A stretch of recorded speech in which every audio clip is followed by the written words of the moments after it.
ध्रुवीय राष्ट्रों का अंतिम चैप्टर अपन पढ़ रहे थे, इसमें अपन पढ़ते हैं सोवियत संघ के विघटन के कारण क्या क्या थे। ठीक है, सोवियत संघ के विघटन के कारण क्या क्या थे। तो इस तरीके से हमारे चैनल पे सारे टॉपिक आपको क्लियर कराए जाएंगे और आपको इन्हीं तरह के वीडियो के लिए हमारे चैनल को सब्सक्राइब करना है। सोवियत संघ के विघटन के कारण कौन कौन से थे। सोवियत संघ का विघटन का कारण 1991 का एक ऐतिहासिक घटना थी, जिसके पीछे अनेक राजनीतिक, आर्थिक और सामाजिक वैचारिक कारण जिम्मेदार थे। ठीक है, समझ में आया कुछ कि सोवियत संघ का 1991 में एक ऐतिहासिक घटना थी, जिसके पीछे अनेक कारण थे। अनेक कारण कौन कौन से थे। कोई भी घटना घटती है तो उसके पीछे यही कारण होते हैं। एक तो राजनीतिक कारण वहाँ का, एक आर्थिक कारण, सामाजिक कारण, वहाँ के लोगों की वैचारिक कारण कि उनकी विचारधारा कौन सी है। ओके, अब देखो आप इसमें आर्थिक समस्याएं, सबसे पहले अपन देखेंगे आर्थिक समस्या। इन लोगों को कौन कौन से आर्थिक समस्याओं का सामना करना पड़ा। ठीक है, तो इसमें केंद्रीकृत नियोजन व्यवस्था अकुशल और महंगी थी। ठीक है, केंद्रीकृत नियोजन व्यवस्था कैसी थी। अर्थव्यवस्था महंगी थी और अकुशल थी। उत्पादन कम हुआ, वस्तुएं कम मिली तो उत्पादन कम हुआ। उपभोक्ताओं को वस्तुओं की कमी और महंगाई अधिक लगी। ठीक है, उत्पादन कम होगा तो वस्तुओं की कमी आएगी और वस्तुओं की कमी आएगी तो महंगाई ज़्यादा होगी। तेल की कीमतों में गिरावट से सोवियत अर्थव्यवस्था में भारी नुकसान हुआ। ठीक है, तेल की कीमतों में गिरावट हुई, जिसके कारण क्या हुआ, सोवियत संघ की अर्थव्यवस्था को भारी नुकसान हुआ। दूसरा देखो, इसमें दूसरा पॉइंट है राजनीतिक केंद्रीकरण, है ना। राजनीतिक केंद्रीकरण, राजनीतिक केंद्रीकरण क्या था, है ना। जो सत्ता जो थी वो पूरी तरह से कम्युनिस्ट पार्टी और सरकारों के हाथों में थी। जो सत्ता जो थी वो पूरी तरह से किसके हाथों में थी, कम्युनिटी पार्टी और सरकार के हाथों में थी। जनता की भागीदारी नहीं थी, है ना। वहाँ पे जो सत्ता थी वो केंद्रीकृत थी, उसमें जनता की कोई भागीदारी नहीं थी। वहाँ लोकतांत्रिक अधिकार सीमित थे, कुछ ही अधिकार जो थे जो क्या थे, लोकतांत्रिक थे। उसके बाद अपन अगला चैप्टर अगला उसमें अगला पॉइंट पढ़ेंगे असफल नीतियाँ। वहाँ पे कुछ नीतियाँ बनाई गई थी, वो नीतियाँ क्या हो गई, असफल हो गई, है ना। कुछ पॉलिसीज बनाई गई, जो पॉलिसीज क्या हो गई, असफल हो गई। उसमें था सामूहिकरण, कार्यकरण, औद्योगिकीकरण की नीतियों की असफलता हुई। ठीक है, इससे किसानों में और आम जनता में असंतोष बढ़ गया। ठीक है, सामूहिकरण, त्वरित और औद्योगिकीकरण की नीतियां असफल रही। ठीक है, तो इससे क्या हुआ, किसानों और जनता में असंतोष बढ़ गया। अगला देखो, अगला क्या है, अफगान युद्ध। अफगान युद्ध कब से, 1979 से 1990 तक। ठीक है, क्या इस युद्ध पर बहुत अधिक धन और संसाधन खर्च हुए। नॉर्मल सी बात है, अगर युद्ध होगा तो उस पर धन भी खर्च होगा और संसाधन भी लगेंगे। कोई ठोस परिणाम न मिलने से अर्थव्यवस्था कमजोर हुई और जनता का असंतोष बढ़ गया। और अफगान युद्ध के बाद क्या हुआ, कोई भी संतोषजनक परिणाम नहीं मिला और जिससे क्या हो गया, अर्थव्यवस्था वहाँ की कमजोर हो गई और जनता में क्या हो गया, असंतोष बढ़ गया। शस्त्र स्पर्धा, है ना, शस्त्र स्पर्धा, वही शस्त्रों की होड़, है ना, एक दूसरे से कंपटीशन। जो शस्त्र थे उनसे क्या हुआ, एक दूसरे से कंपटीशन। जैसे अमेरिका के साथ शस्त्रों की होड़ में बहुत धन खर्च हुआ। अमेरिका के साथ शस्त्रों की होड़ में बहुत धन खर्च हुआ।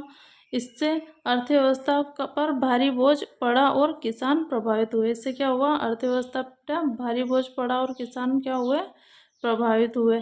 ठीक है, ग्लानोस्ता और पेरेस्ट्रॉइका, है ना। ग्लानोस्ता का खुलापन और पुनर्गठन की नीति अपनाई, है ना। इससे दबी हुई समस्याएं उजागर हुई और अलगाववादी आंदोलन का बल मिला। अगला पॉइंट इसमें देखते हैं अपन, राष्ट्रीयता की भावना। केंद्रीय संघ में अनेक जातीय समूह और गणराज्य थे। केंद्रीय संघ में अनेक जातीय और गणराज्य थे, जिससे क्या हुआ, इसकी स्वतंत्रता को अलग पहचान की मांग बढ़ती गई। ठीक है, ये राष्ट्रीयता की भावना थी। केंद्रीय संघ में अनेक जातीय समूह थे और गणराज्य भी थे। ठीक है, इससे उनको क्या हुआ, उनकी स्वतंत्रता और अलग पहचान की मांग बढ़ी। अब एक सिंपल सी बात देखो, इधर देखो, वैचारिक संकट। विचारों का मिलना भी बहुत जरूरी है। वैचारिक संकट में क्या हुआ, साम्यवादी विचारधारा का आकर्षणता क्या हुई, कम हुई और पश्चिमी विचारधाराओं को जीवन शैली पर प्रभाव पड़ा। ठीक है, अगला पश्चिमी प्रभाव। अमेरिकी देशों का इन पर क्या प्रभाव पड़ा। पश्चिमी देशों की आर्थिक तकनीकी प्रगति ने सोवियत संघ की कमजोरी को उजागर किया, है ना। पश्चिमी देशों में जो आर्थिक प्रगति हुई, तकनीकी प्रगति हुई, उसने क्या किया, सोवियत संघ के विघटन के कारण पड़े तो किसकी कमजोरियों को उजागर किया, सोवियत संघ की कमजोरियों को उजागर किया। मीडिया, शिक्षा, संचार के माध्यम से पश्चिमी प्रभाव बढ़ा। मीडिया, शिक्षा और संचार के माध्यम से क्या बढ़ा बेटा? पश्चिमी प्रभाव बढ़ा। जन संतोष के विरोध, है ना, जन संतोष के विरोध। जनता और सरकार में कम्युनिस्ट पार्टी के प्रति असंतोष बढ़ा। बाल्टिक देशों एवं काकेतस देशों के मध्य एशिया में विरोध का प्रदर्शन तेजी से हुआ। ठीक है, देखो अब इसमें क्या करना आपको, ये सारी चीज़ें, कितने पॉइंट है बेटा? देख लो आप, 10 पॉइंट है। कितने पॉइंट है? 10। इधर आराम से, है ना। आर्थिक समस्याएं, पहला पॉइंट देख लो आप अच्छे से, पहला पॉइंट है ना। आर्थिक समस्या है, राजनीतिक केंद्रीकरण, असफल नीतियां, अफगान युद्ध,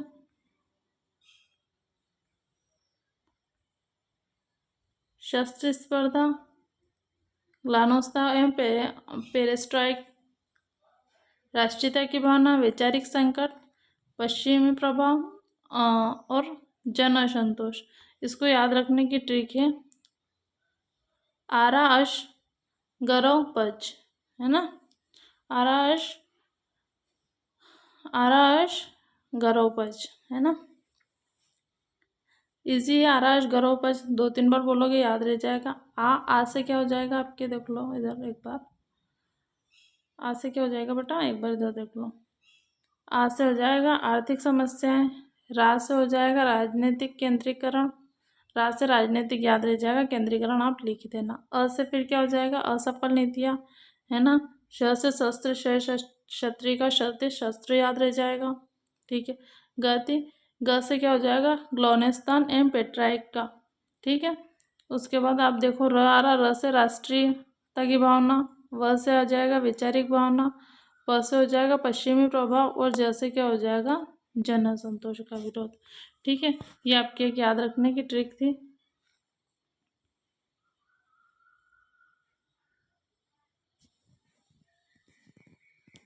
उपरोक्त सभी कारणों के मिलान कर सोवियत संघ के अंदर कमजोर कर दिया गया और अंततः 8 दिसंबर 1991 में क्या हो गया, सोवियत संघ का विघटन हो गया। कब हुआ था बेटा? 8 दिसंबर 1991 को सोवियत संघ का विघटन हो गया। ठीक है।